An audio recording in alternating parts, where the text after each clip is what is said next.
You are trying to kill a monster by handing it food every single day. You believe that by worrying about a problem, obsessing over it, analyzing it from every angle, and mounting a relentless campaign against it, you are somehow fixing it. You believe that the intensity of your concern is a measure of your dedication to solving it. Emmet Fox revealed, with the precision of a man who had decoded the operating system of the universe, that this belief is not merely mistaken. It is the exact mechanism that keeps the problem alive. In the realm of mind, your attention is not a passive spotlight. It is literal life force. It is the oxygen, the electricity, the caloric energy upon which every condition in your life feeds and sustains itself. Consider the life you are living right now. You wake before the alarm sounds because the debt is already sitting on your chest. You scroll through your bank account before you have spoken a single word to another human being, confirming the sentence, rehearsing the crisis, feeding the beast its morning meal. You go to work carrying the weight of it. You return home and it is waiting at the door. You lie down at night and the darkness amplifies it, gives it teeth and volume and a malicious kind of personality. And through all of this, through every anxious glance, every whispered worry, every desperate calculation, you believe you are fighting. You are not fighting. You are farming. You are cultivating the very condition that is consuming you with the most precious resource you possess, your conscious mental attention. This is the reversal that Fox demands you understand before anything else can change. The problem does not grow because the universe is cruel, or because you are unlucky, or because the forces arrayed against you are simply too powerful. The problem grows because you are an extraordinarily faithful feeder. You have never missed a meal, morning, noon, and night. Through your fear and your focus and your frantic analysis, you have delivered sustenance to a parasite that has no independent life of its own. Fox was unequivocal on this point. A condition, whether it manifests as illness, poverty, broken relationship, or persistent failure, is not a solid, self-sustaining fact of reality. It is an error in consciousness, and like all errors, it requires continuous reinvestment of belief to maintain its apparent solidity. The promise that Fox extends, then, is not the promise of a long and brutal war that you might eventually win. It is the promise of a protocol so counterintuitive, so ruthlessly simple, that the rational mind recoils from it. He promises that if you drop your weapons, if you stop wrestling with the shadow on the wall, stop analyzing the coordinates of your own prison, stop calling every person you know to describe the dimensions of your cage, you engage the most lethal mechanism in the universe.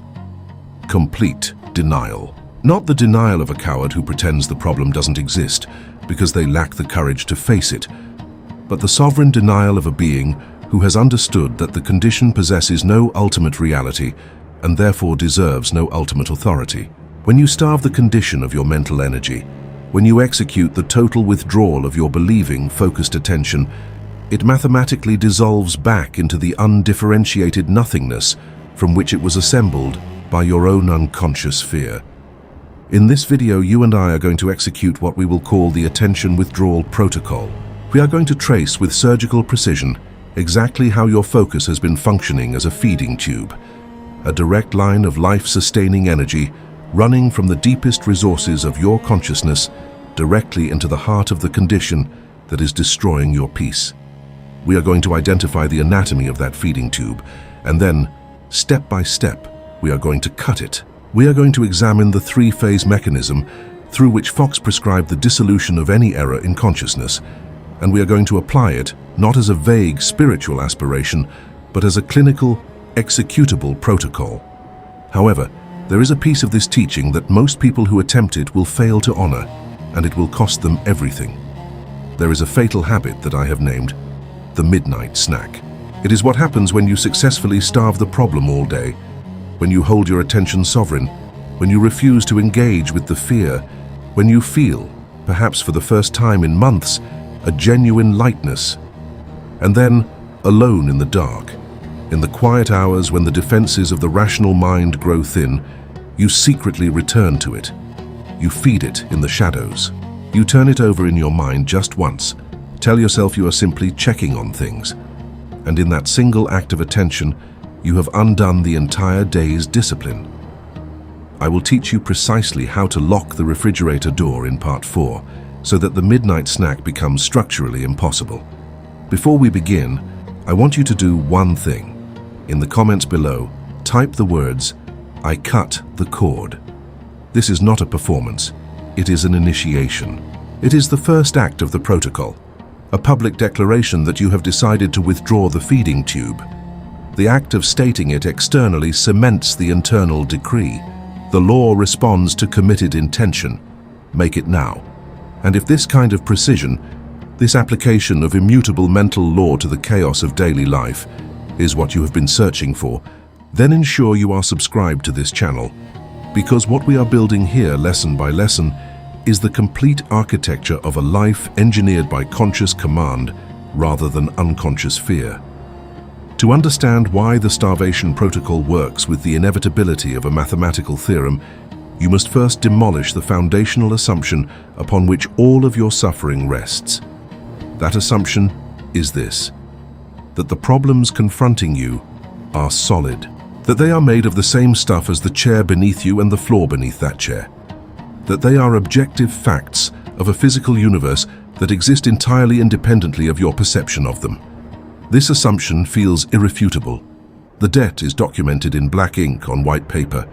The illness is confirmed by a doctor's report. The conflict is witnessed by other people. It seems as though reality has passed its verdict, and your only role is to respond to it. Emmet Fox spent his entire life dismantling this assumption, not with wishful thinking, but with a ruthlessly logical examination of what matter actually is and where conditions actually originate. Fox drew upon a tradition of metaphysical inquiry that predates modern physics, and yet, as we shall explore in part 5, finds remarkable confirmation in it.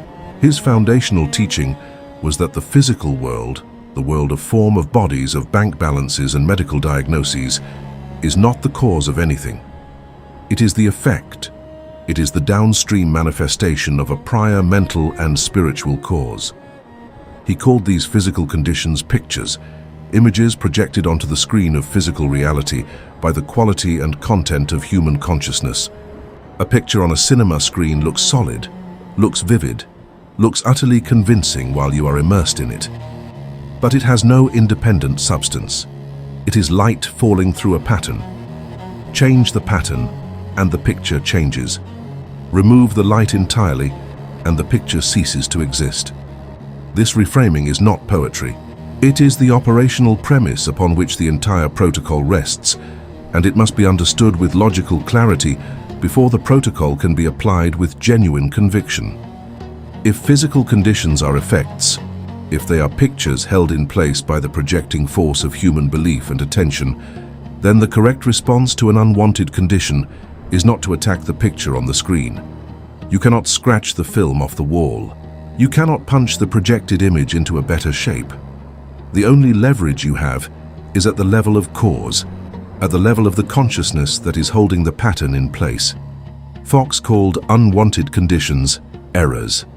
An error is not a fact of ultimate reality. It is a mistake in consciousness, a pattern of belief, fear, or expectation that has been held with sufficient consistency and force to project itself as a physical picture. The word error is precise and deliberate, and you must sit with its implications. An error in mathematics does not have independent existence. It is not a thing with its own will and power.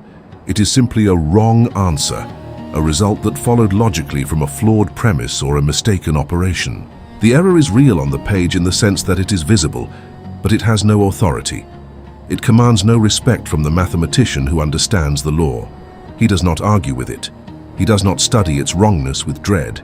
He simply identifies the flawed premise, corrects the operation, and the wrong answer disappears, not through force, but through the simple introduction of correctness. This is precisely the mechanism Fox is describing when he prescribes the starvation protocol. You are the mathematician. The condition is the wrong answer.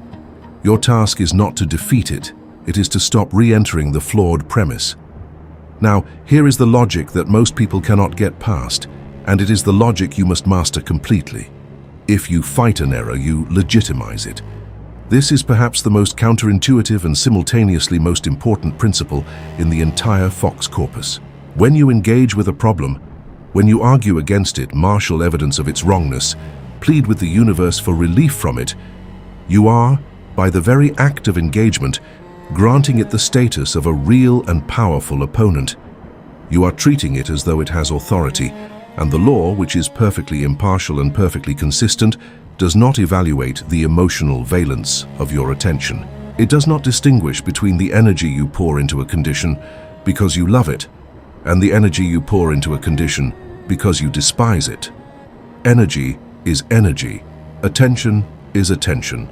The parasite feeds on both with equal efficiency. Consider what happens when a child demands attention through misbehavior. The parent who responds, even to scold, even to punish, even to engage in extended negotiation, teaches the child that misbehavior is the mechanism that produces attention. The parent who turns their back and removes all response, all acknowledgement, all energetic engagement with the behavior, removes the incentive that sustains it. This is not cruelty. It is strategic mastery of the reinforcement mechanism. The condition in your life operates by an identical principle. Every time you look at it with fear, you tell it, you are real, you are powerful, and you have the authority to determine the quality of my experience. Every time you discuss it with another person, you double that declaration. Every time you lie awake calculating its dimensions, you are making a substantial deposit into its account. This is what Fox meant when he taught the doctrine of complete denial. The word denial has been catastrophically misunderstood in popular spiritual culture. It is not an act of intellectual dishonesty. It is not pretending that the picture on the screen does not appear to be there. Fox was a supremely practical man, and he had no patience for the kind of spiritual bypassing that refuses to acknowledge the appearance of a problem. He acknowledged the appearance. He simply refused to grant the appearance ultimate authority. The absolute denial is a declaration of metaphysical hierarchy. I see this picture. I understand that it appears to be a physical fact. I acknowledge its presence in my experience, and I am declaring on the basis of my understanding of the law of mind that it has no right to be here, no ultimate reality of its own, and no power over my experience except the power I have been unconsciously granting it through my attention. This declaration is not a lie. It is the application of a higher law over a lower observable condition in precisely the same way that the law of aerodynamics, properly applied, overrides the law of gravity for the duration of a flight. Gravity has not been negated, it continues to operate. But a higher law understood and applied with engineering precision produces an outcome that appears to contradict it. Fox was an engineer of consciousness. He was not asking you to be irrational. He was asking you to be more rational than you have ever been. Rational at the level of cause rather than the level of effect. The mechanism by which the withdrawal of attention dissolves a condition is this. The condition, as an error in consciousness, is sustained by the continuous reinvestment of belief. Every moment of fear-charged attention is an act of recreation. You are, in each anxious glance, reprojecting the picture onto the screen. The picture does not have a life independent of this projecting process. It cannot sustain itself. It requires your participation. Therefore, the moment you withdraw that participation completely, not partially, not tentatively, but with the sovereign finality of a king who has closed the gates, the projecting force is removed. The picture on the screen begins to fade. It fades not because something miraculous has occurred, but because the mechanical process that was sustaining it has been interrupted. Understand the elegance of this. You do not need to create a positive condition to replace the negative one, though this will naturally follow. You do not need to generate some extraordinary surge of spiritual power to overwhelm the problem. You simply need to stop. You need to stop the constant reinvestment of your believing attention. You need to allow the existing supply of mental energy that is sustaining the condition to be cut off. A fire that is denied oxygen does not require a counterfire to defeat it. It simply goes out. The intelligence required is not the intelligence of the warrior. It is the intelligence of the person who knows where the oxygen valve is and has the discipline to turn it. Fox taught this with a simplicity that is almost shocking against the complexity of the suffering it addresses. He said, in essence, turn away from the problem and think about God. Think about the infinite, perfect reality that underlies all apparent conditions. The problem will take care of itself. He used the specific word inanition, a clinical term meaning death or collapse from starvation, to describe what happens to a condition when you withdraw your mental feeding. This is not a metaphor deployed for rhetorical elegance. It is a precise description of the mechanism. The condition experiences inanition. It collapses from lack of the one nutrient that was sustaining it, your believing, fear-charged, problem-focused mental attention. Now consider what this means for every strategy you have ever employed against a persistent problem in your life. Every hour spent strategizing about the debt while lying awake. Every conversation where you rehearsed the details of the illness for a sympathetic ear. Every night you spent mentally replaying the conflict, rehearsing what you should have said, anticipating what might be said next. Understand that in each of these moments, you were not a soldier bravely facing an enemy. You were a farmer irrigating a field. You were a parent feeding a demanding child. You were a host providing nourishment to a parasite. The problem did not persist, despite your efforts to fight it. It persisted because of them.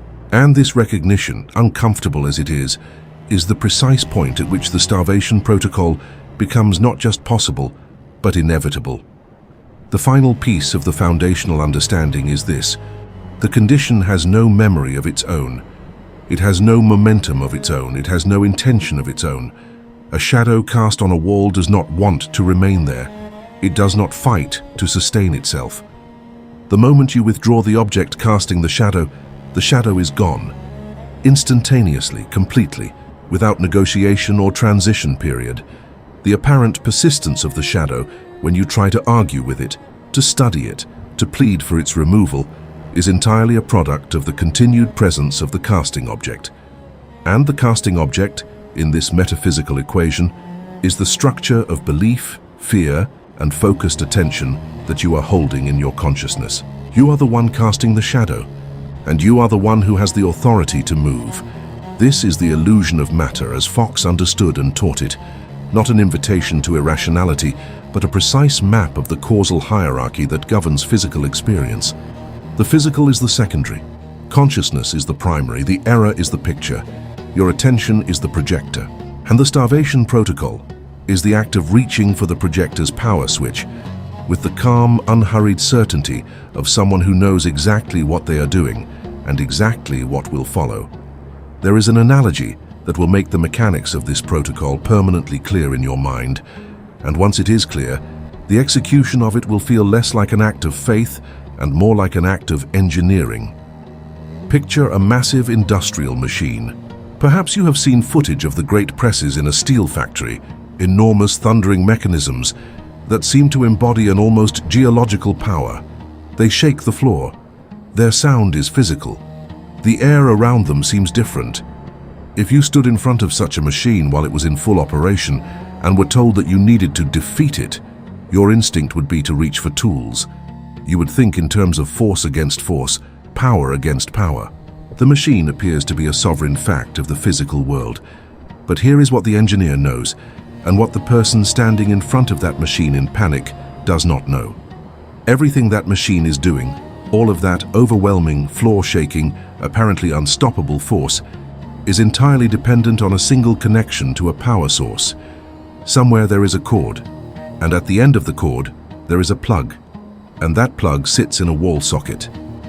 The engineer does not need a sledgehammer. The engineer does not need to call for reinforcements or develop a strategic battle plan or spend sleepless nights calculating the machine's weak points. The engineer needs only to execute a single, decisive, almost comically simple action. Reach down, grasp the plug, and pull it from the wall. The machine, that terrifying, apparently invincible machine, grinds to a complete halt. Not gradually, not after a struggle, but with a completeness that is immediate and absolute. It becomes, in that instant, a harmless piece of metal. This is the precise operational reality of every problem you are facing. The machine is the condition. The debt, the illness, the persistent conflict, the career stagnation. It appears to be a massive, independent, self-sustaining force in your life. It appears to have its own momentum, its own power, its own cruel persistence. But this appearance is deceiving you entirely, because what you are not seeing, what Fox spent his life trying to teach people to see, is the cord. And the cord runs directly from the machine to you. You are the wall socket. You are the power source. Every unit of energy that machine is using to shake your world was drawn from your own consciousness. Your attention is the electricity. Your fear is the electricity. Your chronic analysis, your midnight rehearsals, your sympathetic conversations, all of it is electricity flowing down that cord, keeping the machine running. Consequently, the entire framework of fighting the problem is revealed as not merely ineffective, but structurally counterproductive. When you fight, you engage. When you engage, you maintain the connection. When you maintain the connection, the electricity continues to flow. The more desperately you fight, the more energetically charged your engagement, and therefore the more power you are actually supplying to the machine. This is why people who fight their problems hardest so often see those problems intensify. It is not a cosmic injustice. It is a precise and predictable consequence of the law. More engagement equals more electricity equals more power for the machine. The law is perfectly consistent. It has no interest in the direction of your emotion. It simply transmits the energy you invest. It follows, therefore, that the only intelligent response to an unwanted condition, the only response that is in alignment with the mechanics of how consciousness actually creates and sustains physical experience, is to reach for the plug. Not gradually, not tentatively, not while keeping one eye on the machine to make sure it is actually stopping, but with the clean, decisive, sovereign motion of someone who understands the engineering completely. You disengage, you withdraw the attention, you remove the electricity, and the machine, the condition that has been terrorizing you, that has been defining your days and haunting your nights, begins immediately to lose its power source. It cannot sustain itself. It grinds down. It stops. The discipline required is not the discipline of the warrior on the battlefield. It is a far more demanding and far more sophisticated discipline, the discipline of the engineer who understands that the impulse to fight is itself the mechanism of perpetuation, and who overrides that impulse not through repression, but through superior understanding. Every time the fear rises and the urge to engage surges in your chest, to check the account balance, to call someone about the diagnosis, to replay the argument, that urge is the machine's demand for more electricity. And the engineer's response is not to struggle against the urge with white-knuckled effort. The engineer's response is to recognize the mechanism, acknowledge it with something approaching amusement, and simply decline to supply the power. You pull the plug. Not once and forever in some dramatic moment of transformation, but in each moment the urge to reconnect arises. You pull the plug again and again until the machine has exhausted its residual charge and fallen permanently silent. This is the unshakable logic of the Starvation Protocol, and it operates with the mathematical certainty of a law that was not invented by Fox and cannot be repealed by any circumstance in your life. Before the protocol can be executed, the required internal state must be cultivated, because attempting the Starvation Protocol from the wrong mental posture is like attempting to perform surgery with trembling hands. The mechanics may be correct, but the execution will fail at the decisive moment. The state that Fox requires, the state without which the protocol is merely a good intention, is a condition of what I will call cold indifference. Not the indifference of someone who has given up, not the flat resignation of defeat, but the precise architectural indifference of a being who has looked at the problem, assessed it with the full lucidity of their understanding, and arrived at a conclusion. This thing is a bluff. Understand the word bluff in its exact operational meaning. A bluff is a show of power that has no substance behind it. It is designed to provoke a specific response, namely fear. Because fear is what feeds it and gives it the only leverage it possesses. The problem in your life is executing a bluff. It is making itself appear substantial, invincible, and permanent. It is presenting credentials of solidity it does not actually possess. And your fear, your flinching, your recoiling, your desperate strategies of combat is the response the bluff is designed to elicit, because that response is the mechanism by which it harvests your energy. The moment you stop flinching, the bluff collapses, not eventually, immediately. Because the bluff has no reserve power, its entire structure is predicated on your continued participation in being afraid of it. Cold indifference, then, is not a feeling you must somehow manufacture out of thin air. It is the natural, logical, emotional consequence of understanding what the problem actually is. You do not have to force yourself to feel indifferent toward a shadow on the wall. You simply have to understand with genuine clarity that it is a shadow. The moment that understanding is real, not intellectually accepted but viscerally known, the indifference arrives without effort. And this is why part 2 is not an introduction to the technique, it is the technique itself. You cannot execute cold indifference without the foundational comprehension that the condition has no ultimate reality of its own. The philosophy is not the preamble. The philosophy is the first step. Cultivating this state requires a specific kind of mental preparation that Fox would describe as dwelling in truth. Before you confront the condition, before you enter the room where the machine is running, you must first spend time in deliberate, focused contemplation of the underlying reality that the condition is obscuring. In the science of mind tradition, this means turning your full attention to the perfect infinite reality that is the actual substrate of existence, the omnipresence, the perfect health, the absolute abundance, the harmonious order that is always present beneath and behind the error. You are not generating this reality, you are recognizing it. You are training your perception to see the room rather than the shadow. This is not passive meditation. It is an active, disciplined reorientation of the perceiving instrument. The practical implication of this preparation is that you do not attempt the starvation protocol cold. You do not wake in the morning already under assault from the problem's aggressive presentation of itself and immediately try to muster cold indifference. You build the state first, deliberately and with intention. You spend time, though, even 5 or 10 minutes, in concentrated awareness of the perfect principle that operates behind all apparent conditions. You remind yourself with the precision of a scientist reviewing the data what the condition actually is: an error, a picture, a machine that is running entirely on borrowed electricity. You build the architecture of understanding inside yourself until the indifference that is its natural consequence begins to settle into your posture, your breathing, the quality of your attention. And then, from that place, and only from that place, you turn to face the condition. Fox was deeply practical about this preparation process. He recognized that the problem's apparent urgency, its insistence that it requires your immediate, undivided, emotionally charged attention right now, is itself a tactic of the parasite.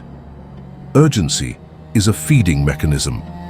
The sense that you cannot afford to spend 5 minutes in contemplation of the truth because the situation is too critical is precisely the state of mind that keeps you plugged in and pouring power.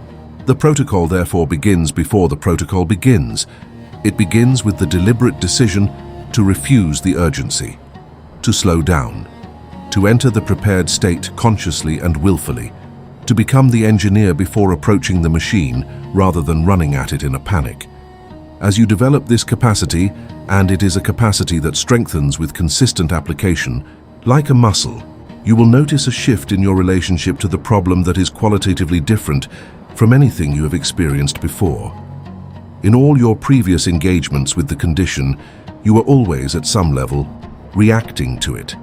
It held the initiative, it set the terms of the encounter. Cold indifference reverses this entirely. You hold the initiative. You dictate the terms. The problem does not call you to the field of engagement. You choose, with sovereign deliberateness, the precise manner in which you will not engage. This reversal, from reactive victim to sovereign architect, is not just psychologically significant. It represents a fundamental shift in the energy dynamic, because the law always responds to the quality of the consciousness presenting itself. Her consciousness operating from sovereign indifference is not the same energetic phenomenon as a consciousness operating from desperate fear, and the law treats them accordingly. There is a quality to cold indifference that you might recognize from the behavior of genuinely powerful people, those rare individuals who, confronted with a crisis that would reduce most people to frantic activity, become unusually still. Their stillness is not passive. It is the stillness of a surgeon who, faced with a complex procedure, becomes more focused, more deliberate, more precisely in control rather than less. The chaos in the environment does not invade their internal state. Their internal state radiates outward and imposes a kind of order on the environment. Fox understood this not as a personality trait possessed by the lucky few, but as a practitionable state available to anyone who has sufficiently mastered the foundational understanding. Your stillness in the face of the bluffing condition is not evidence that you are failing to take it seriously. It is evidence that you are taking the law seriously, which is the only seriousness that produces results. The preparation phase also requires an honest inventory of the feeding patterns that have defined your relationship with this particular condition. Before you can cut the cord, you must know exactly where all the cords are. How many times per day do you think about it? At what specific moments does your attention habitually return to it? Upon waking, during idle moments, when a specific person calls, when a particular financial transaction occurs? What are the triggers that cause the electricity to flow automatically? This inventory is not an exercise in self-blame. It is an engineering assessment. You are mapping the power grid so that you can identify every line that needs to be cut. Without this honest mapping, you will believe you are executing the full protocol while still leaving 3 or 4 secondary feeding lines open. The condition will continue to receive sufficient energy through those secondary lines, and you will conclude that the protocol has failed, when in fact it was never fully implemented. Once the inventory is complete, you must also identify the emotional payoffs that sustain the feeding patterns, because this is where the most insidious resistance to the protocol resides.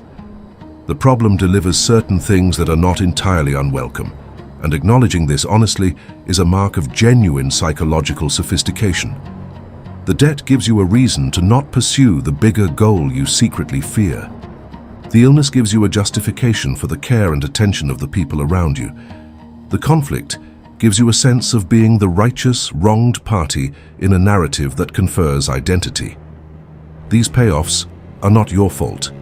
They are simply the human system's remarkable resourcefulness in extracting secondary gains from even deeply painful conditions. But they are also feeding lines. And the cold indifference that the starvation protocol requires means withdrawing attention not just from the condition, but from the payoffs it provides. This is the deeper, more demanding level of cord cutting that most practitioners of Fox's work never reach.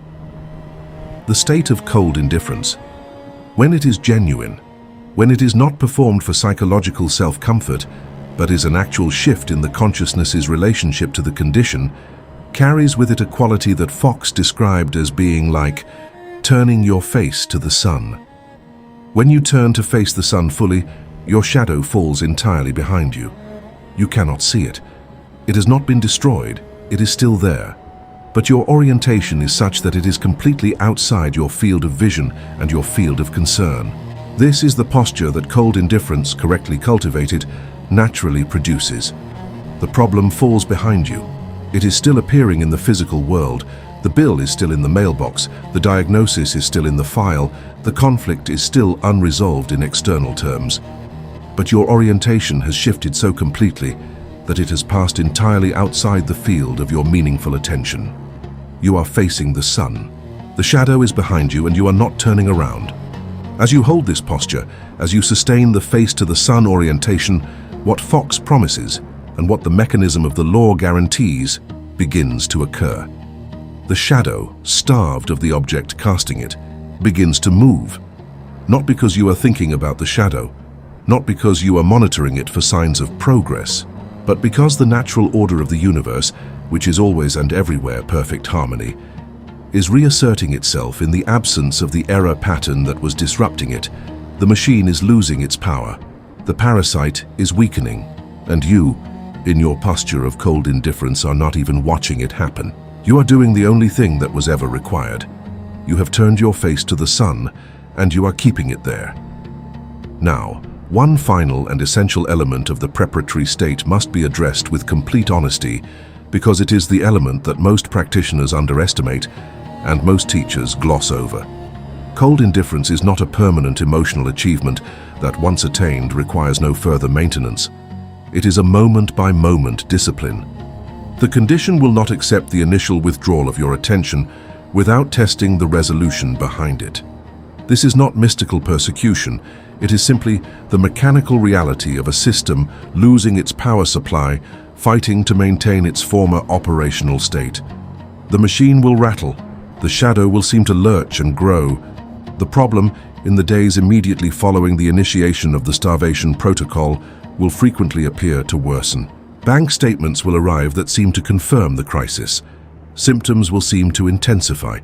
The conflict will seem to escalate. This is not evidence that the protocol has failed. It is evidence, if you understand the mechanism, that it is working. It is the machine using its residual charge. And cold indifference, genuine, prepared, philosophically grounded cold indifference, does not flinch. It does not say, "I tried and it got worse." It says, "I understand what this is and I am not turning around." The first step of the attention withdrawal protocol is what I call the identification. And it must be performed exactly once in the formal initiation of the protocol, with a precision and finality that marks it as a singular, non-repeatable act. You will look at the problem directly, one last time, with the clear eyes of someone who is conducting a final inventory before closing a chapter. You will not look at it with fear. You will look at it with the detached clinical attention of a physician recording a diagnosis. You state it plainly, without drama, without the inflection of crisis. This appears to be a massive financial crisis. This appears to be a condition of chronic illness. This appears to be a pattern of relationship failure. The word appears is not rhetorical decoration. It is the most operationally precise word in the English language for what is actually occurring. The condition appears to be a solid, external fact. Your identification names that appearance without granting it the status of ultimate reality. The identification serves several critical functions in the architecture of the protocol. First, it satisfies the rational mind's legitimate need to engage honestly with the observable world. Fox was not asking you to be a fool who walks into walls because he has decided that walls are illusions. He was asking you to look at the wall, understand its nature at the level of metaphysical causation, and then apply the appropriate law. Second, the identification establishes the scope of the problem with specificity, and specificity is power in every domain of engineering. A vague, diffuse, nameless dread cannot be methodically starved. It is like trying to cut the power to a room when you cannot identify the circuit breaker. Naming the condition precisely, one final time, locates the circuit. Third, and perhaps most importantly, the act of making it formal and declaring it as a last look creates a psychological marker, a before and after point in time that your consciousness can use as a reference. Before this moment, you were feeding the parasite. After this moment, you have consciously initiated the starvation. The second step is the absolute denial, and this is the step that requires the most courage and the most philosophical preparation, which is precisely why we spent so much time in parts 2 and 3 establishing the foundational understanding. The absolute denial is a verbal, spoken aloud declaration. This is not optional. Fox understood that the act of speaking a declaration aloud engages multiple levels of the human system simultaneously: the intellectual, the volitional, the auditory, and the neurological, in a way that purely internal thought cannot. The spoken word is a decree. It is an act of authority. And authority, in the mechanics of the law, is not a metaphor. It is the precise quality of consciousness that determines the potency of a mental cause. You will say with conviction and without apology, "This condition has no reality and no power. It is a shadow. I deny its authority over my life." Let me be unambiguous about what is and is not occurring in the absolute denial, because the misunderstanding of this step has led countless earnest practitioners to abandon the protocol entirely. You are not denying that the condition appears in your experience. You are not performing a willful act of self-deception by pretending the bank account is not overdrawn. You are making a declaration about the condition's ultimate nature and its legitimate authority. You are applying the higher law of spiritual causation over the lower observable fact of physical appearance. The physicist who declares that the table in front of him is mostly empty space is not denying the table. He is applying a higher resolution framework of understanding to assess the table's ultimate nature more accurately. His declaration is not less true than the common sense observation that the table is solid. It is more true. The absolute denial operates in exactly the same register. It is the more accurate statement about the condition's metaphysical status, applied with the authority of one who understands the law. The third step is the radical pivot, and it is the most demanding of the three, not because it is complex, but because it requires continuous disciplined reapplication across time. The radical pivot is the act of snapping your attention, with the decisiveness of throwing a switch, away from the condition and toward the perfect reality that underlies it.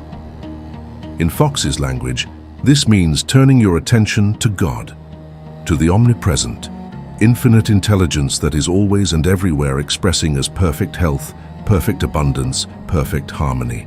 In the science of mind framework, this means filling your mental screen completely with the conscious awareness of the ideal, not as a future possibility, not as a distant hope, but as the present reality that the condition is temporarily obscuring. You are not reaching toward something that doesn't exist yet. You are reaching toward the truth that has always existed and that the error has been blocking your perception of. The practical mechanics of the radical pivot require that you have a prepared destination for your attention. This is critical, and it is where many practitioners fail.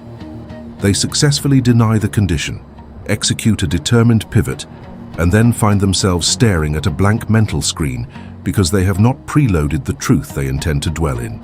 This cognitive vacuum is dangerous because the problem, like nature itself, abhors a vacuum. If you have not prepared a specific, vivid, emotionally resonant awareness of the underlying perfect reality, the problem will refill the screen almost immediately, and the discipline of the pivot will have accomplished nothing.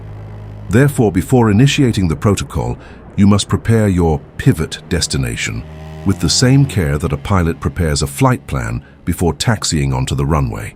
What does the perfect reality look and feel like in the specific domain of your condition? If the condition is financial, your pivot destination is the clear, present tense awareness of infinite supply, not as a wish, but as the omnipresent spiritual fact that money is merely a symbol of. Hold that awareness, fill the screen with it. Leave no gap in which the shadow can re-enter. Now understand what happens next, because if you are not prepared for it, it will unravel everything. The problem will tap you on the shoulder. Not metaphorically, it will present itself to your awareness with a persistence and an urgency that feels almost personal. A thought will arise. Yes, but what about the bill that is due on Friday? Another thought. This is working fine in the abstract, but you are ignoring a real emergency. Another. You are being irresponsible. A mature person faces reality. These thoughts are not wisdom. They are not the voice of prudence. They are the machine demanding its electricity, and they will dress themselves in every reasonable-sounding garment available to them in order to get you to turn your head. The instruction from Fox is absolute, and it admits no exceptions. Refuse to turn your head. The problem taps your shoulder, you do not turn. You maintain your face to the sun orientation. You hold the pivot. You starve it. Understand that this refusal to turn is not an act of avoidance or passivity in the conventional sense. In the external world, you will continue to take whatever practical actions are available to you in the domain of the condition. If there is a form to fill out, you fill it, once cleanly without emotional drama. If there is a call to make, you make it, briefly, factually, without rehearsing the crisis narrative. You handle the physical plane with the minimal, clean attention of a surgeon who performs the necessary procedure without unnecessary internal commentary. What you withdraw is not external action, where action is genuinely required. What you withdraw is the emotional, fear-charged, chronic, obsessive mental engagement that constitutes the actual feeding mechanism. There is a clean, precise difference between taking a necessary action and feeding the parasite. The engineer pulls the plug. He does not ignore the building's safety requirements, but he also does not stand in front of the machine, weeping over its apparent power.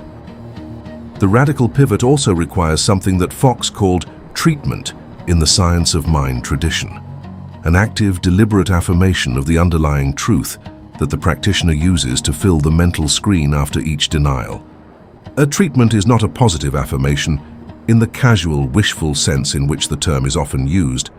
It is a logical, structured declaration of spiritual fact that builds from premise to conclusion in the same way that a mathematical proof builds from axiom to theorem. An example: God is the only presence and the only power. God is infinite abundance, expressing everywhere and always. My life is an expression of God's life. Therefore, infinite abundance is the truth of my financial experience. The appearance of lack is an error, a picture without substance. I declare this error null and void. I withdraw all recognition of its authority. I rest in the awareness of infinite supply, which is my present and permanent reality. This is not wishful thinking. It is a declaration whose logical validity follows from its premises with the same inevitability as any mathematical proof. As you practice this three-step sequence with the consistency and discipline that genuine protocol execution requires, not as an occasional exercise but as a continuous moment-by-moment practice across the hours of the day, you will begin to notice something that is both remarkable and entirely predictable to anyone who understands the law. The tapping on your shoulder will decrease in frequency and intensity. The first day of the protocol, the problem may tap your shoulder 100 times, demanding re-engagement. The second day, perhaps 60. The fifth day, 20. The 10th day, perhaps 5. Not because you have been lucky, not because the external circumstances have dramatically shifted, but because the supply of electricity is dwindling and a machine running on diminishing power generates diminishing urgency in its demand for more. The parasite is weakening. The tapping is the sound of starvation. And your job, your only job, is to recognize it as such and continue to decline. The post-protocol attitude that Fox prescribes is the final element of the execution architecture, and it is as important as any of the three steps. He calls for an attitude that I will name supreme arrogance toward the condition, and every word of that formulation is precise. A king who is secure in his sovereignty does not entertain the insults of a stranger at the gate. He does not argue. He does not defend. He does not even acknowledge.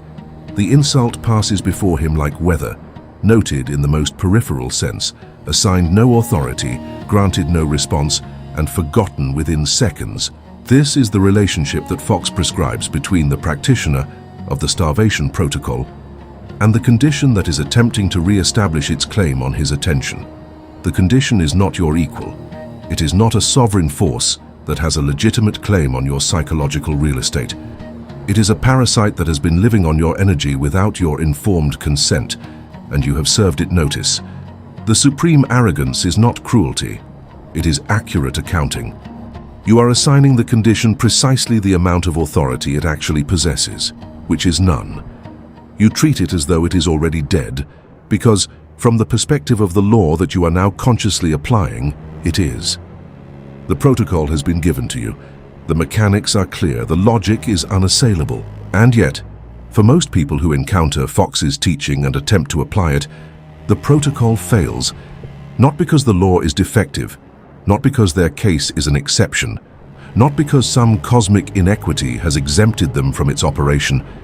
It fails because of a set of specific, identifiable patterns that Fox called collectively returning to the error, and which in the architecture of the starvation protocol function precisely as described in the hook of this lesson. They are the midnight snack. You successfully starve the problem through the daylight hours. You hold the pivot. You maintain the cold indifference. And then, when the social scaffolding of the day has fallen away and you are alone with your own mind in the dark, you return. You feed it. And everything you built during the day is dismantled in a single act of nocturnal attention. What follows is a precise autopsy of the fatal mistakes, presented not to induce guilt, but to give you the engineering knowledge to make them structurally impossible. The first fatal mistake, the one I will call the autopsy, is the most insidious precisely because it disguises itself as wisdom. You have stopped fighting the problem. You have, with genuine discipline, withdrawn the reactive, fear-charged engagement. You are no longer lying awake, consumed by dread. But in the space that dread has vacated, a new activity has taken up residence. Analysis. You are no longer worrying about the debt. You are studying why the debt occurred. You are no longer terrified of the illness. You are conducting a systematic investigation into its origins. You are no longer in conflict with the person who wronged you. You are constructing a comprehensive psychological profile of how they came to be the way they are. This feels like progress. It feels like growth. It feels like the mature, responsible, adult version of addressing the problem. Emmet Fox, with characteristic directness, strips this disguise completely. Analysis is worry in a lab coat. Do you understand the precision of that formulation? The emotional content of the two activities, fear-based obsession versus systematic psychological analysis, may feel different in texture, but the operational consequence for the starvation protocol is identical. In both cases, the problem is on the mental screen. In both cases, the problem is the object of your focused, invested attention. In both cases, the electricity is flowing down the cord. The machine does not care whether the energy it receives arrives in the form of terror or in the form of intellectual curiosity. Energy is energy. Attention is attention. The parasite feeds on both with equal efficiency, and the neural pathways that sustain the condition are reinforced regardless of the emotional flavor of the thought that activates them. You are, as Fox said with extraordinary bluntness, performing an autopsy on a ghost. You are dissecting something that has no ultimate substance, with the same devoted focus that a biologist gives to a real specimen, and you are giving it more life in the process than it would have received from simple fear. The practical instruction Fox gives regarding the autopsy is one of the most demanding in his entire body of work, and yet it is also, once understood, one of the most liberating. He says, drop it completely. Leave the dead to bury the dead. He is drawing from the teaching of Jesus in the Sermon on the Mount, which Fox analyzed with a scholar's precision in his most important work. The instruction means exactly what it says. Once the protocol has been initiated, once the identification, the absolute denial, and the radical pivot have been executed, there is no return to the subject permitted. Not for review, not for analysis, not for the extraction of lessons, not for the construction of strategies to ensure it doesn't happen again. The complete withdrawal of attention is complete in every direction, including the retrospective direction. You do not look back over your shoulder at what you are leaving behind. You do not audit the corpse. You leave the dead, the error, the condition, the old pattern, and you walk forward into the perfect reality without a backward glance. This instruction will generate significant resistance in the rational mind, and that resistance deserves an honest response. The mind will argue, but if I don't analyze what went wrong, I won't learn and I'll repeat the pattern. This argument sounds reasonable, and it would be valid in a domain governed purely by physical plane causation, in the domain of engineering or logistics or business strategy. But Fox is operating in the domain of consciousness, and in this domain, the argument inverts. Analysis of the error means sustained, focused mental engagement with the error. Sustained, focused mental engagement is the mechanism of recreation. By analyzing how the condition came to be, you are, in the most precise mechanical sense, recreating the consciousness that created it. You are re-inhabiting the mental and emotional state, the fear, the scarcity thinking, the conflict consciousness that was the original cause of the condition. You do not need to understand the error to escape it. You need to stop it.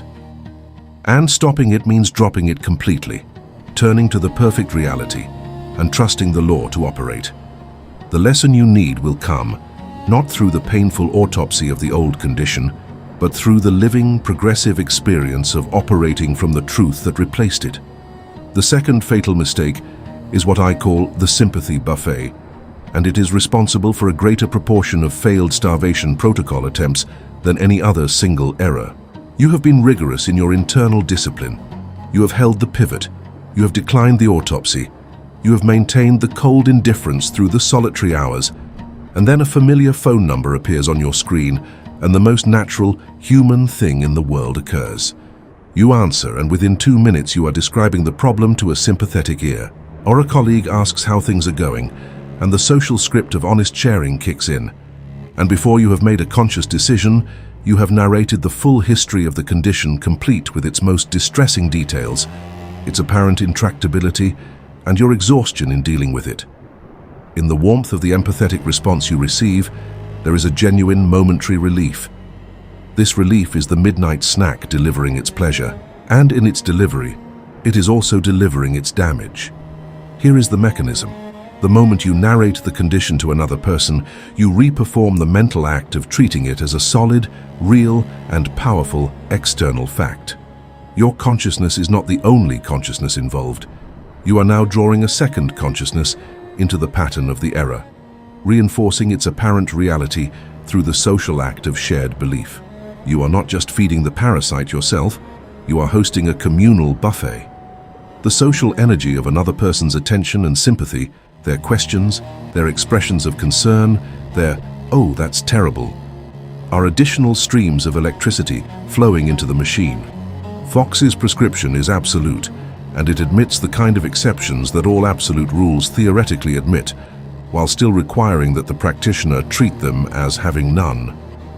Total silence is the only way to ensure starvation. You do not discuss the condition. You do not describe its current state. You do not update your inner circle on its progress or lack thereof. When asked, you do not lie. You simply decline. I'd rather not discuss that right now. And then you return your face to the sun. The deeper implication of the total silence instruction is this. The people in your social world who are aware of your condition have, without conscious intent, formed a collective belief about it. They believe it is real. They believe it is serious. They believe it is the kind of thing that worries them on your behalf. And that collective belief, that web of sympathetic attention from multiple consciousnesses, is a distributed power source sustaining the machine. Every conversation that updates them, that confirms the condition's continued presence, that solicits their continuing concern, is drawing from this distributed power source. And every conversation that simply, quietly, completely declines to engage with the subject is cutting one more line in that web. Over time, with consistency and without apology, the web loses its tension. The distributed power source is no longer being refreshed, and the machine loses yet another source of the electricity it depends upon. There is a subtler manifestation of the sympathy buffet that must be addressed, because it operates below the level of explicit verbal communication and is therefore harder to identify and cut. It is the performance of suffering, the sigh that is slightly too deep when someone passes your desk, the expression that lingers a moment too long on the face of someone who is carrying a burden, the way you hold your body when you enter a room. These non-verbal signals are an invitation to inquiry. They are the social equivalent of a sign saying, "Ask me about my problem." And when the inquiry comes and you respond to it, you have fed the parasite through a channel you may not have even recognized as a feeding line. The starvation protocol, applied with full rigor, extends to the non-verbal dimension. You carry yourself as someone who is fine, not because you are performing a deception, but because you are practicing the supreme arrogance of a being who has declared the condition's authority null and void and is living from that declaration. There is also a category of midnight snack that occurs entirely within the private mind, in the form of anticipatory worry, and it is the most difficult to intercept because it presents itself as responsibility rather than fear.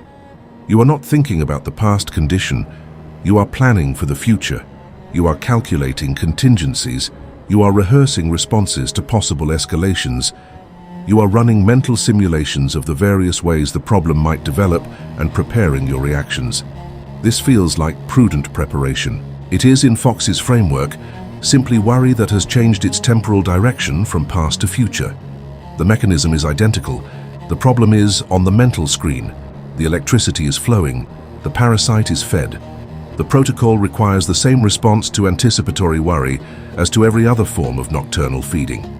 The pivot.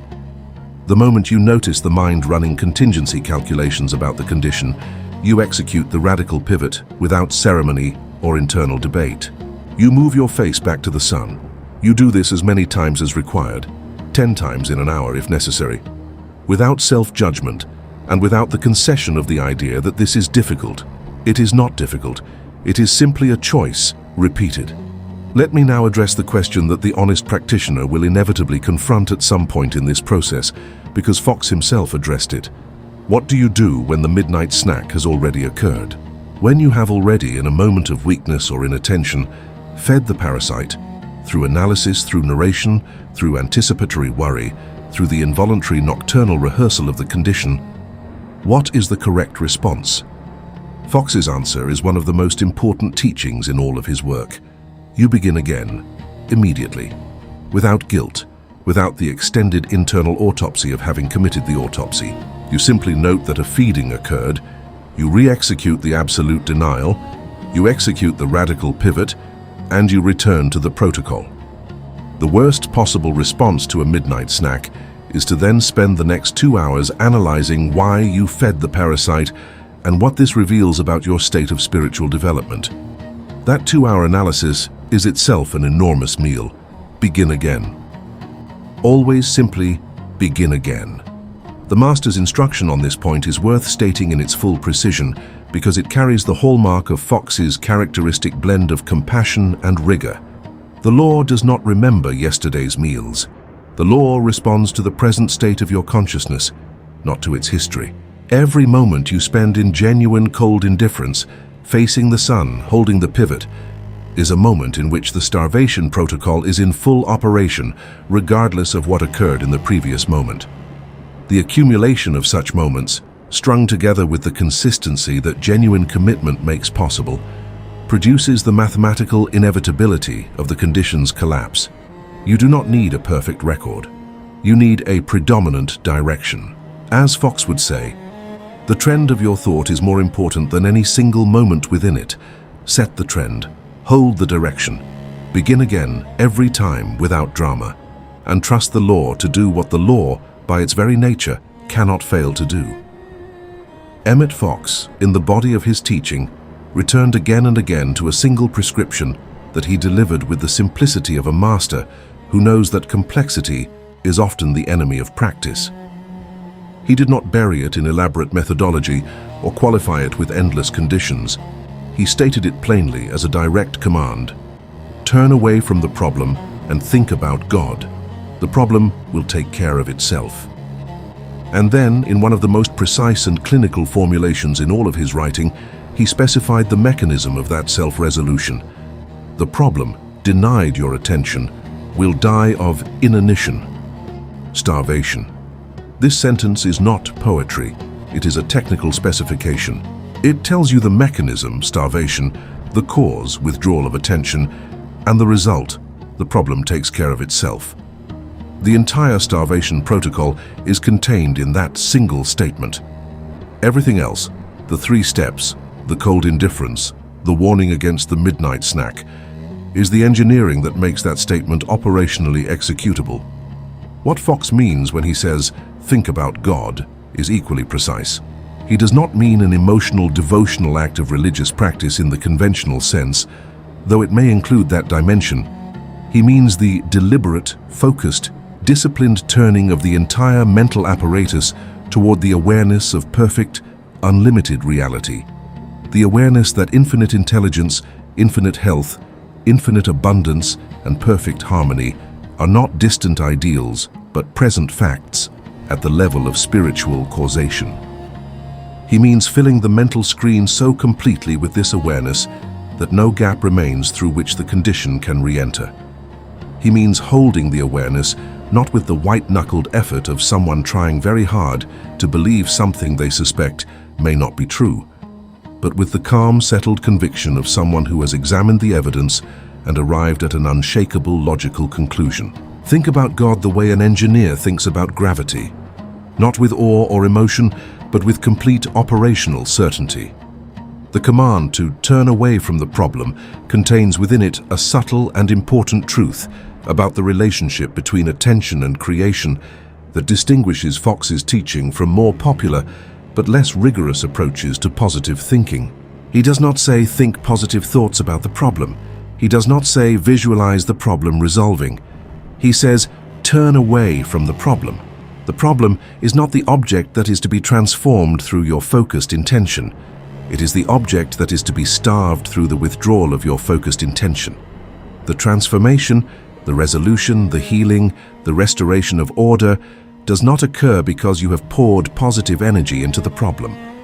It occurs because you have withdrawn all energy from the problem and redirected it toward the underlying perfect reality.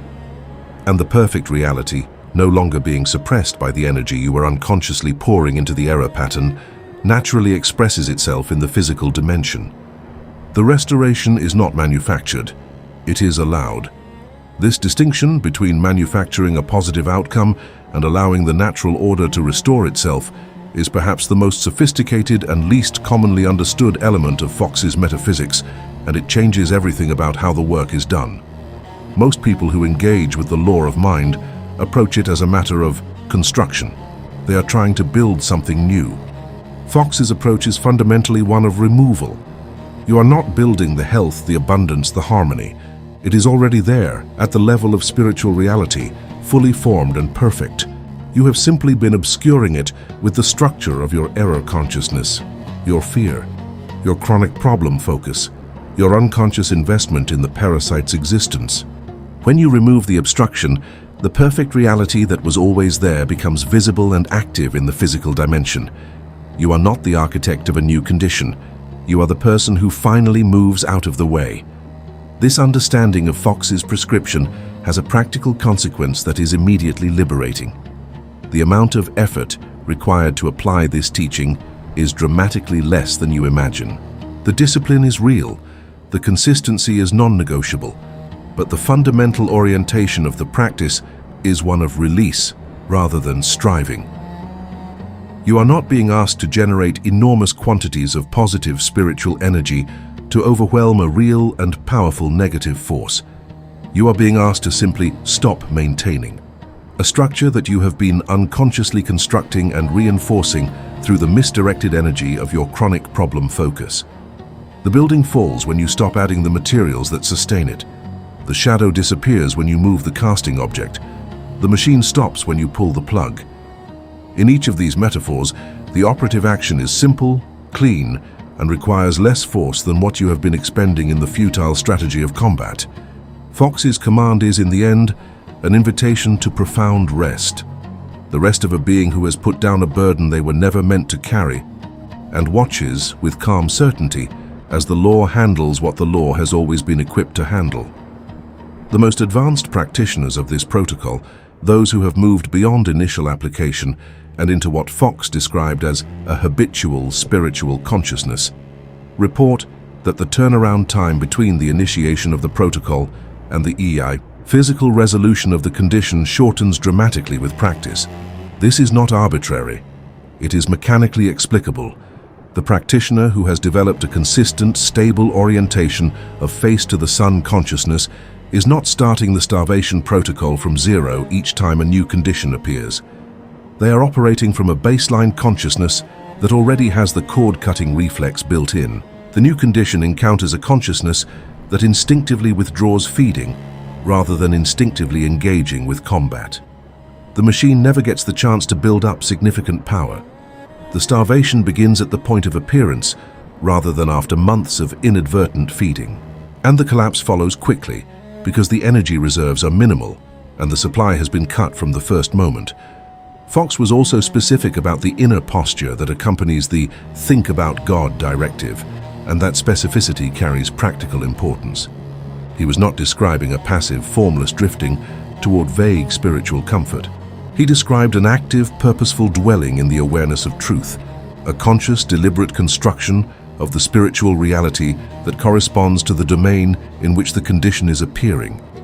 If the condition is one of illness, the dwelling is in the perfect, present, available awareness of the body as the temple and expression of infinite life and intelligence. If the condition is financial, the dwelling is in the vivid, present-tense awareness of the infinite supply that is the spiritual substrate of all material prosperity.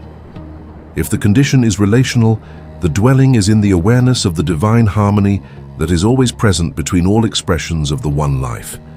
This is not vague positive thinking.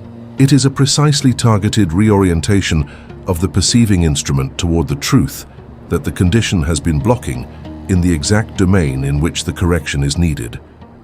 One of the most powerful tools Fox provides for the Think About God directive is what he calls the Golden Key, a short, practical method that he published and distributed widely because of its accessibility and effectiveness. The Golden Key instruction is, stop thinking about the difficulty, whatever it is, and think about God instead. That is the whole method. When the problem arises in the mind, you do not analyze it, fight it, argue with it, or try to resolve it through mental effort. You pivot, immediately and without negotiation, to the sustained contemplation of God, of the infinite presence, power, and perfection that underlies all apparent conditions. Fox's own testimony was that this method, applied consistently, produced rapid and dramatic results across every category of human problem. The simplicity of it is not a limitation. It is the proof of its alignment with the fundamental law that governs consciousness. Truth dissolves error not through force but through presence. Light does not fight darkness. It simply appears and darkness ceases to be. In the architecture of mastery that Fox describes, the practitioner eventually arrives at a place where the starvation protocol is not a technique that they apply. It is a posture that they inhabit. They are perpetually turned toward the sun. The cord-cutting reflex is so deeply established that it operates before the fear can fully form. The moment a condition begins to appear in experience, the practitioner's consciousness performs the identification, denial, and pivot as a single, instantaneous, automatic movement. The way an experienced driver makes constant micro-adjustments to the steering wheel without conscious deliberation.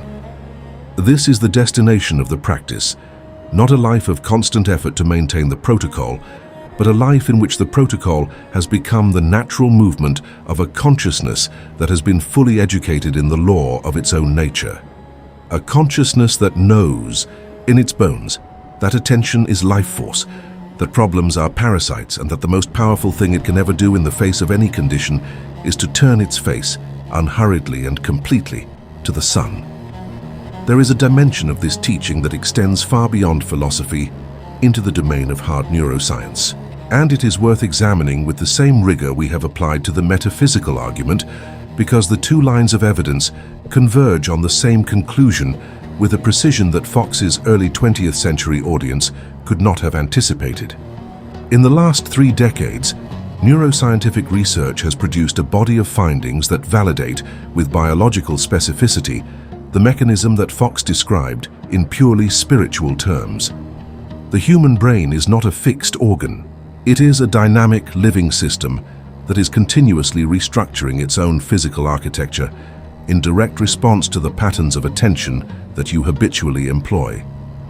This capacity, known as neuroplasticity, is now one of the most robustly established findings in all of neuroscience, and its implications for the starvation protocol are extraordinary. The foundational principle of neuroplasticity that is most relevant to our examination was formulated by neuroscientist Donald Hebb in 1949 and has since become one of the most cited principles in all of brain science. Neurons that fire together, wire together.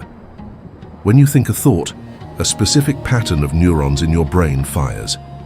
When you think the same thought repeatedly, those same neurons fire repeatedly, and with each firing the synaptic connections between them are strengthened, made more efficient, more automatic, more powerful.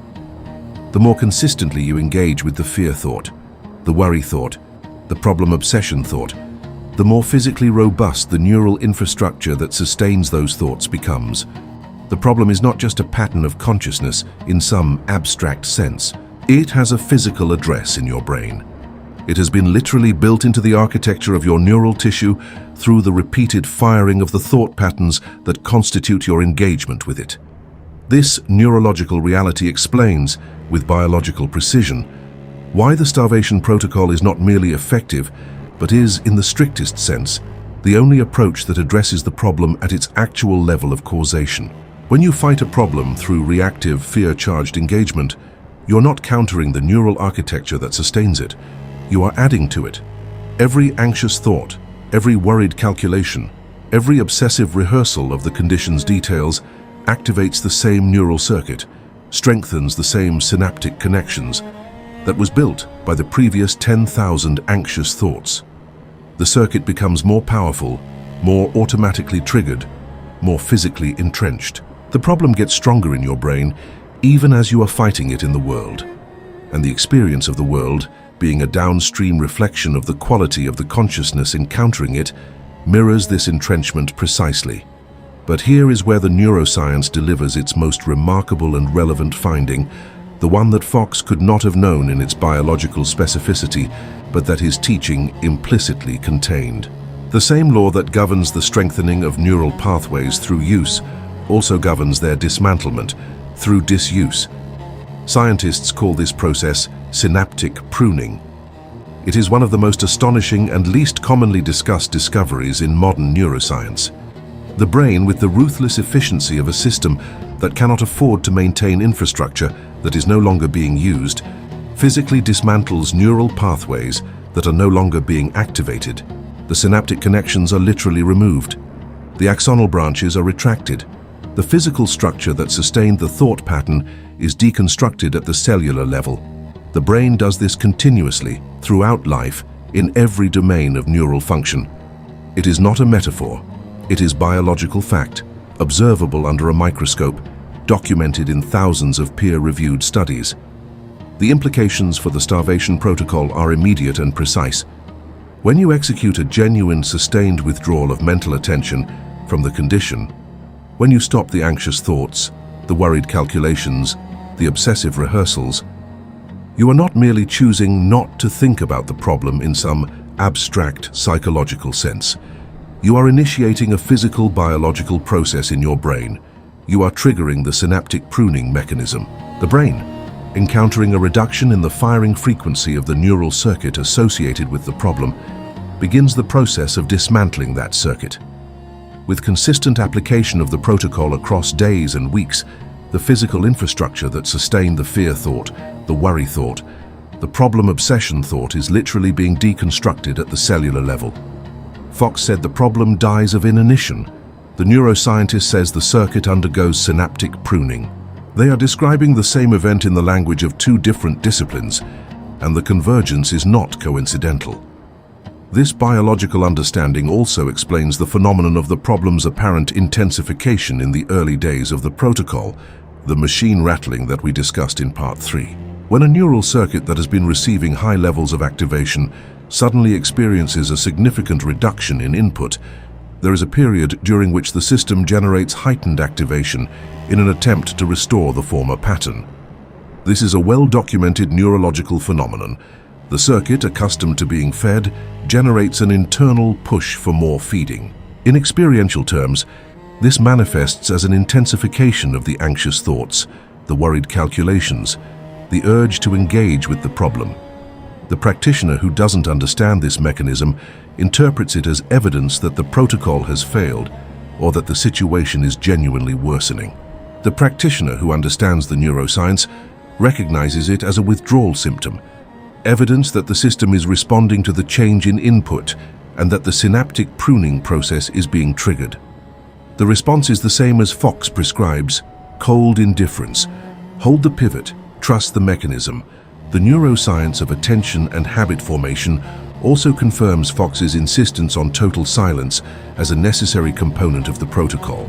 Research on what neuroscientists call memory reconsolidation has demonstrated that each time a memory or a thought pattern is retrieved and expressed, verbally, emotionally, or behaviorally, it is briefly returned to a labile, modifiable state and then reconsolidated in a form that reflects the current context of its retrieval.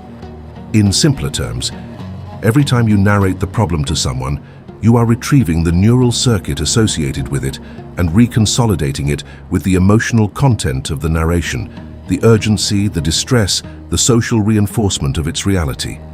You are not just feeding the parasite socially, you are literally strengthening the neural infrastructure of the problem consciousness in your own brain through the act of articulation. Total silence, therefore, is not merely a social strategy. It is a neurological protocol.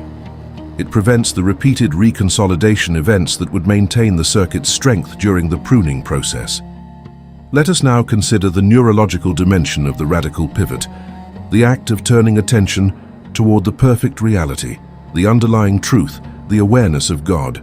Neuroimaging studies of sustained contemplative attention, meditation, prayer, focused positive states have consistently demonstrated that these states produce measurable, structural changes in the brain over time. The prefrontal cortex, associated with executive function, deliberate choice, and the regulation of fear responses, shows increased gray matter density in individuals who practice sustained attentional disciplines. The amygdala, the brain's primary threat detection and fear response center, shows decreased reactivity.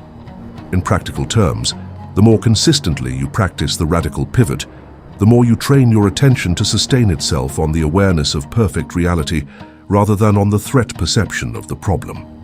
The more physically capable your brain becomes of sustaining that posture. The pivot becomes easier, faster, and more automatic because the neural infrastructure that supports it is being built through use at the same time as the neural infrastructure that sustains the fear circuit is being dismantled through disuse. Fox was, in this light, not a man who was offering his followers a spiritual belief system in competition with the emerging scientific worldview of his era. He was a man who had arrived, through a different investigative pathway, at the same functional truth that neuroscience would spend the following century building the laboratory evidence to confirm.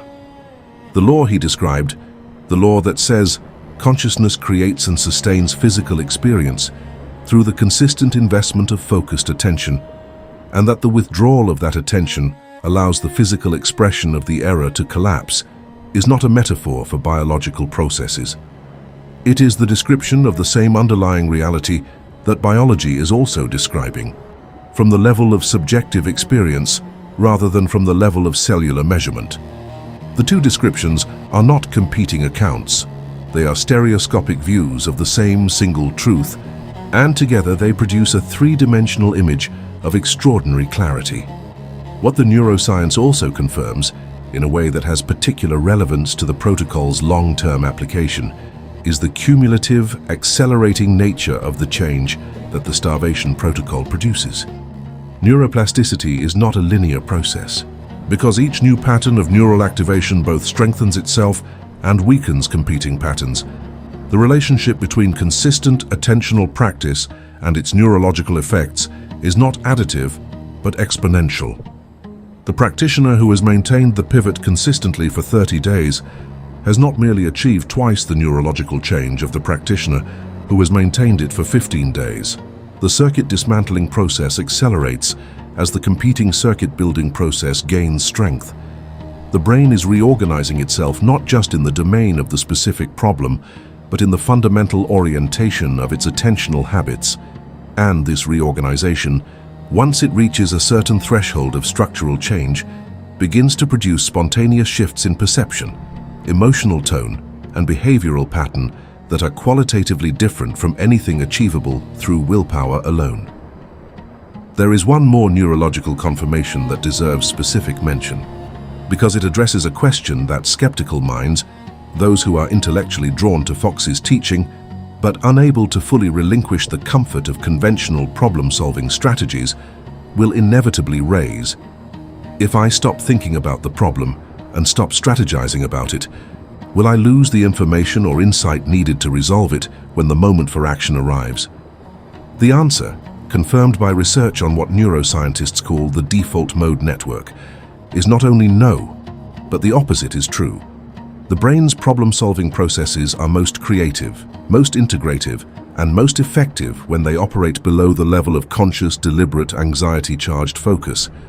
The relaxed, open state of consciousness that the radical pivot produces, the face-to-the-sun orientation, is neurologically identical to the state that consistently produces creative breakthroughs, insight, and the sudden, seemingly effortless resolution of problems that have resisted direct attack.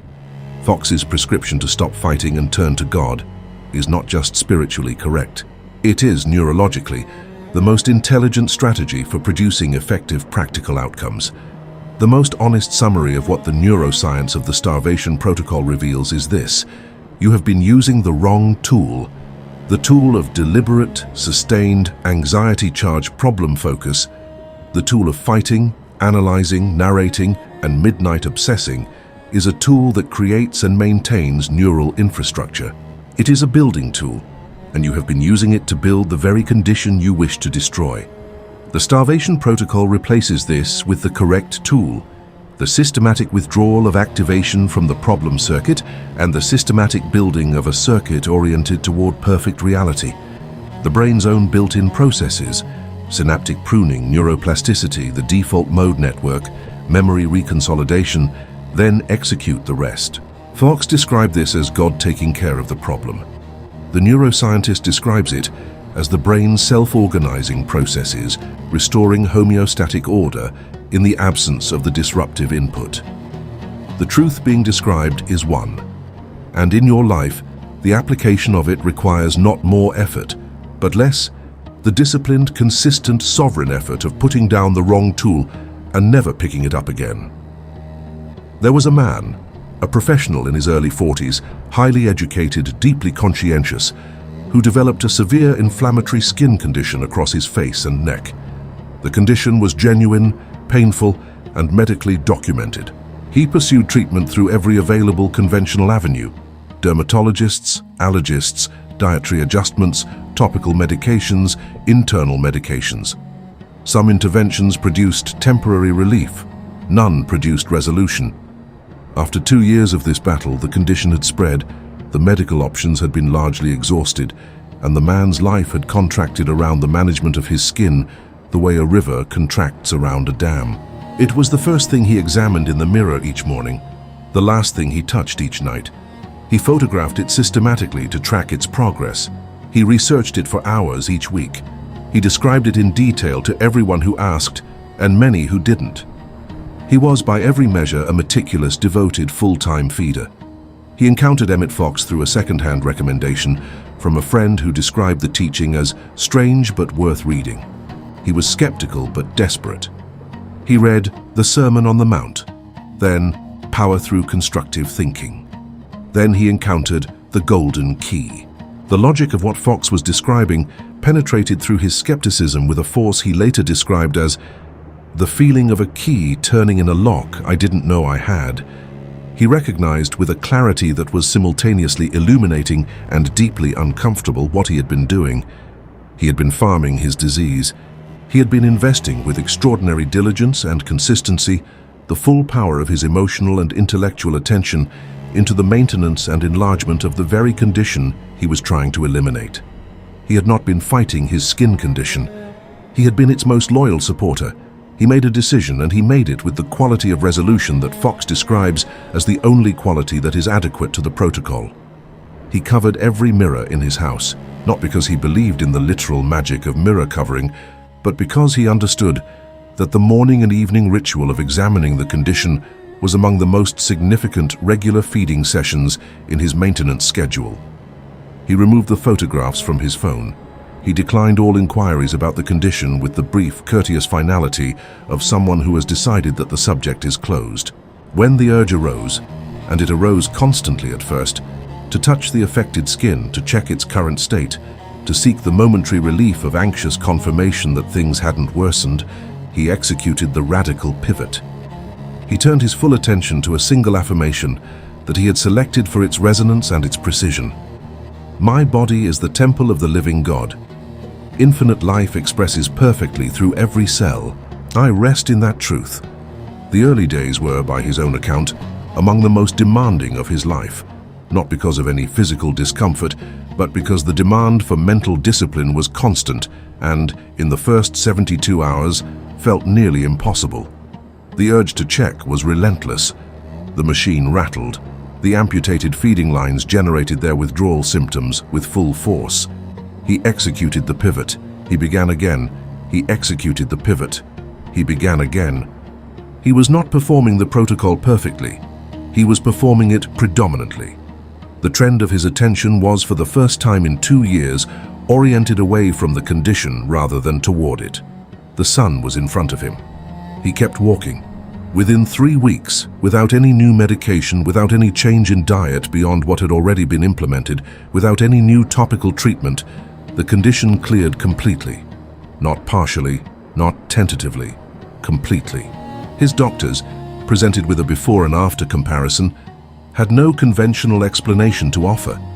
The man himself had a precise explanation drawn from the intersection of Fox's metaphysics and the neurological mechanism of synaptic pruning.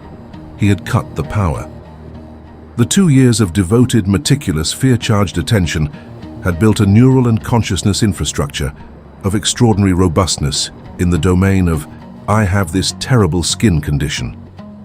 The 21 days of consistent, disciplined pivot had initiated the dismantlement of that infrastructure.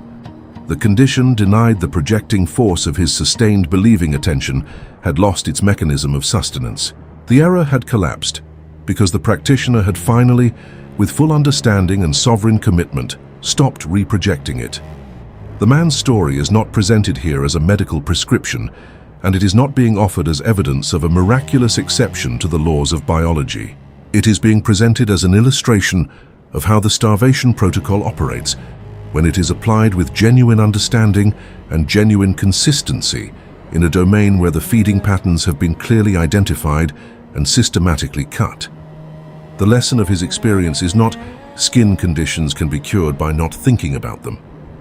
The lesson is, in the domain of consciousness-sustained conditions, which Fox argued includes the vast majority of human suffering, the withdrawal of the sustaining mental attention allows the natural order of the underlying perfect reality to restore itself. The parasite collapses when the host disconnects, not as a mystical surprise, as a mechanical, predictable, law-governed consequence. We have traversed the full architecture of the starvation protocol, from its metaphysical foundations to its biological confirmation, from its precise 3-step execution to the identification and elimination of the fatal habits that undermine it. Now we must gather everything we have built into a single, clear, unambiguous synthesis of the power you have been given. And the synthesis begins with this declaration, which is the structural keystone upon which everything else rests. The only power evil has is the power you grant it through your attention. Not some of the power, not most of the power, the only power.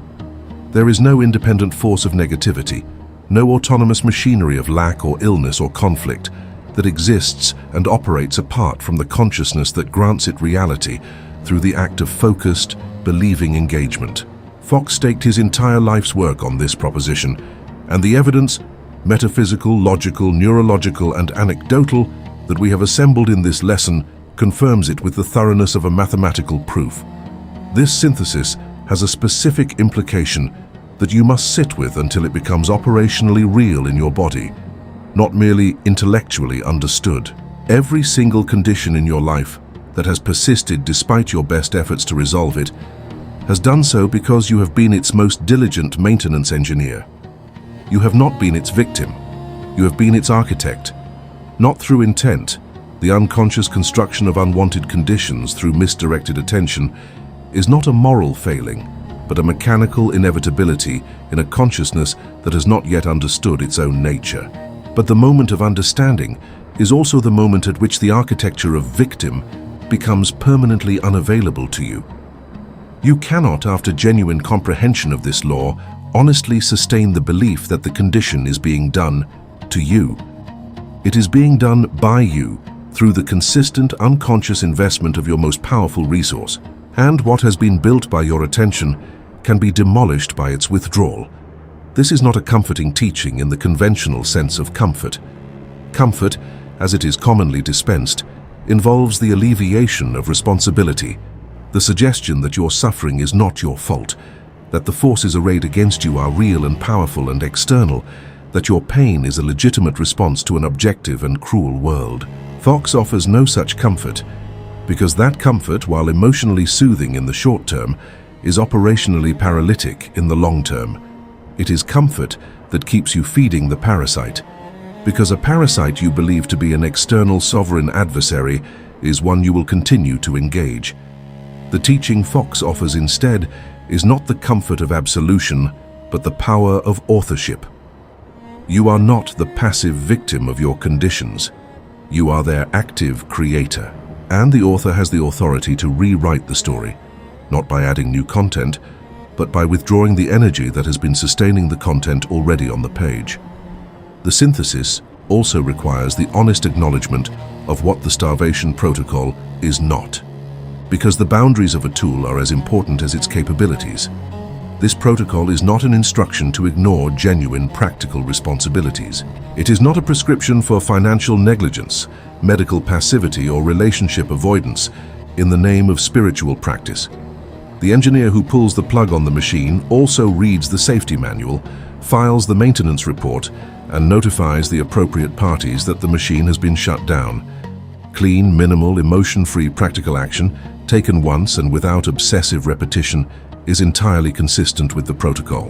What is categorically incompatible with the protocol is the emotional, chronic, fear-charged narrative-building, social broadcasting, midnight rehearsing engagement that constitutes the actual feeding mechanism. The distinction between necessary practical action and parasitic feeding is one of energy quality, not external form. You will know the difference when you are honest with yourself about the energy you are investing. The deepest synthesis, the one that Fox himself pointed toward in the final passages of many of his books and lectures, is this. The Starvation protocol is not ultimately a technique for solving problems. It is a training in the fundamental posture of a consciousness that has understood its own nature. The practitioner who masters the art of cord cutting, who learns to sustain the face-to-the-sun orientation through conditions of every degree of apparent severity, is not merely a person who has become good at making problems disappear. They are a person who has undergone a fundamental shift in the quality of their consciousness, a shift from a consciousness that reacts to the world to a consciousness that authors it. And from that authoring consciousness, problems of the kind that once consumed entire years of life are encountered with the calm certainty of a master who knows that the cord is always within reach, the plug is always available to be pulled, and the law is always with mathematical certainty on their side. Put your weapons down. I mean that with every degree of precision that language allows, because I understand what those weapons cost you. The sleepless nights spent analyzing the angles of a problem that has no external solution. The years of rehearsed arguments for a conflict that multiplies every time you engage with it. The decades of financial worry that have kept you busy feeding the exact scarcity consciousness that is producing the scarcity you fear. You have been a tireless warrior in a war whose terms were designed to ensure that the more you fight, the more you lose. And the courage it takes to put down the weapons is not a lesser courage than the courage to keep fighting. It is a greater courage, the courage of a mind that has finally understood the game well enough to refuse to play it on those terms. Stop wrestling with the illusions on the wall. They are feeding on your sweat. Every drop of perspiration that effort costs you flows directly into the machine, into the parasite, into the sustaining energy of the error condition that is consuming your peace. The illusions are not real, but your sweat is, and the exchange is catastrophically unfair. Your most real resource, your precious conscious attention, your irreplaceable life force, being poured into something that has no ultimate substance. You are the most sophisticated energy source in the observable universe, a conscious being endowed with the creative power of the infinite, and you have been spent like cheap fuel in the engine of a machine you built, and that you alone are empowered to shut down. Put your hands down. The instruction is not passive. It is among the most active, deliberate, demanding choices a human consciousness can make, precisely because it runs so completely counter to every instinct that has been trained into you by a culture of combat. You have been taught that engagement is responsibility, that attention is care, that the ferocity of your fight is proof of how much you value what is at stake. Every one of these cultural convictions is, in the metaphysical economy of the law of mind, a sophisticated feeding mechanism. The parasite did not accidentally align itself with your deepest cultural values. The alignment is the trap, and seeing through the trap clearly without anger or self-pity, with the calm, clinical lucidity of the engineer who has finally understood the diagram, is the beginning of your genuine freedom. Turn your back. Walk out of the room. This is not retreat. It is the most sophisticated strategic maneuver available to a consciousness that understands the mechanics of the game.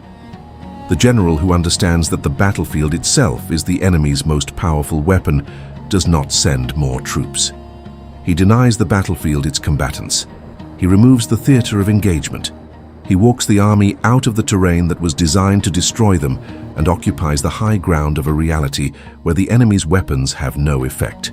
Fox's room is the mental theater of problem engagement, the internal stage on which the drama of the condition is constantly being performed for an audience of one. Walk off the stage, close the curtain, let the set go dark. The performance cannot continue without the performer.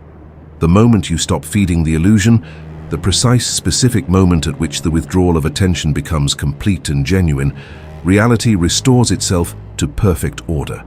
Not eventually. Not after a period of adjustment proportional to the severity of the condition. The restoration begins in that moment, because the obstruction to the perfect reality, the error pattern sustained by your attention, begins to collapse from that moment. The physical manifestation of the restoration may take time that is proportional to the depth and duration of the feeding pattern. Fox was honest about this.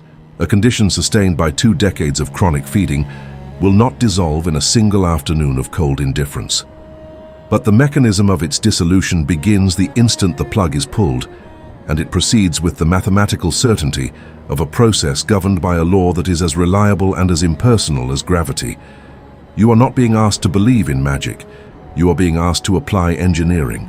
The engineering of consciousness, the science of understanding how the projecting instrument of the mind creates and sustains physical experience through the investment of believing attention, is the most powerful applied science available to a human being, and it has been available, articulated with extraordinary precision by teachers like Fox, for as long as there have been human beings capable of receiving the teaching. You have always had this power. You have been exercising it continuously, to your detriment, because you did not understand what it was. Now you understand what it is. The moment of understanding is the moment of choice, and the choice to continue pouring electricity into the machine or to reach down and pull the plug is yours in every moment for the rest of your life. The empowerment that Fox's teaching delivers is not the empowerment of the person who has been given a new weapon. It is the empowerment of the person who has been shown that they were never under siege. The walls you believed were closing in around you were projected from within. The adversaries you believed were advancing against you were sustained by the energy you were sending them. The limitations you believed were imposed by an indifferent universe were errors in your own consciousness, held in place by the fidelity of your own unconscious believing. This is not a diminishment of your suffering. The suffering was real because the projecting force was real, because you are real, and your attention is a real and potent force. But the source of that force, and the direction in which it flows, is now in your hands, and what is in your hands cannot be taken from you by any condition in the physical world. Here is your challenge. It is simple, it is bounded, and it is ruthless in its elegance. I call it the 72-hour starvation diet. You will select right now one condition in your life, the one that most insistently demands your mental attention, the one that has been most effectively feeding on your focus. Just one. You will not try to apply the protocol to everything simultaneously. You will select the one problem that has been most consuming your electricity, and you will put it on the starvation diet for 72 hours. 3 days, 72 hours during which you will not speak its name to any person. You will not think about it with intention. You will not analyze why it came to be. You will not research it. You will not calculate its dimensions. You will not rehearse your strategies for addressing it. You will not perform it emotionally for the people in your life. You will act for 72 hours as though it does not exist. When the problem taps your shoulder, and it will tap your shoulder, you will execute the pivot. You will turn your full attention to the awareness of the perfect reality that corresponds to the domain of the problem. If it is financial, you will dwell in the vivid, present tense awareness of infinite supply. If it is one of health, you will dwell in the clear awareness of the infinite life that is always expressing perfectly through every cell. If it is relational, you will dwell in the awareness of the divine harmony that is the ultimate truth of every human connection. You will hold that pivot for as long as you can. When the tap comes again, when the machine generates its demand for more electricity, you will pivot again. You will do this across 72 hours with the patient, consistent, sovereign discipline of someone who knows the law and trusts it completely. At the end of the 72 hours, you will assess not with the impatient urgency of someone checking whether their investment has paid off, but with the quiet, observant attention of an engineer reviewing the data. What has the machine's activity level done?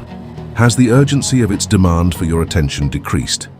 Has the emotional charge associated with the condition shifted in quality or intensity? Has anything occurred in the external world? Any small development, any unexpected opening, any shift in the landscape of the problem that suggests the law is moving? You may not see a complete resolution in 72 hours. You may see only the earliest signs of the machine losing power. But you will see something, if you execute the protocol with genuine discipline, that you have never seen before. The beginning of evidence that the law Fox described is operating precisely as he said it would. Treat this as a scientific experiment. You are the researcher, you are the laboratory, and you are the experimental variable.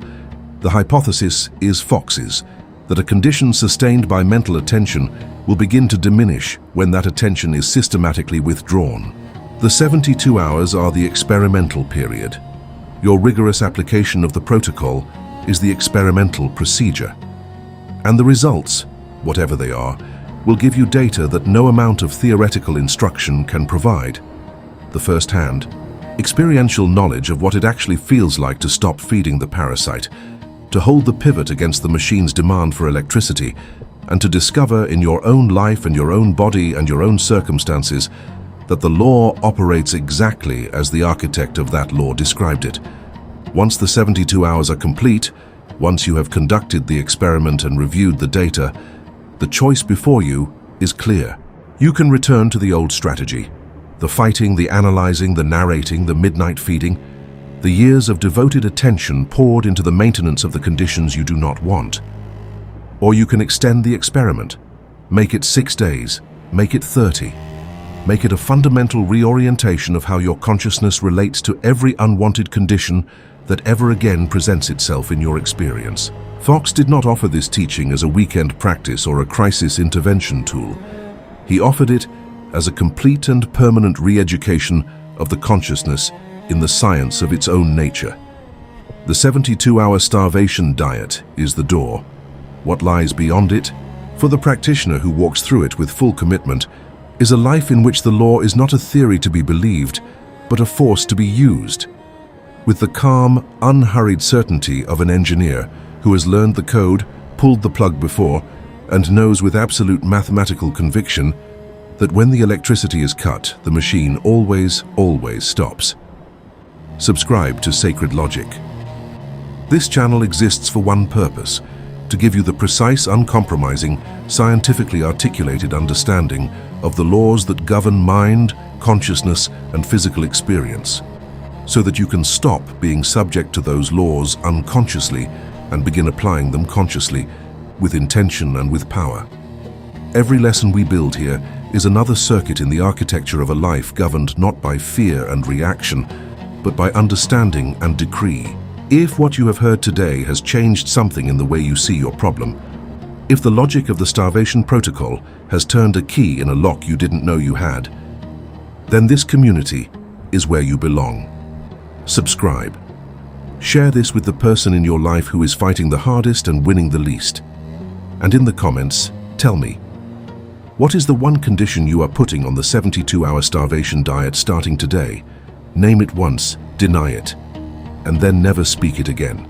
The law is waiting, the protocol is ready, and the plug, that single, decisive, all-powerful plug, is already in your hand.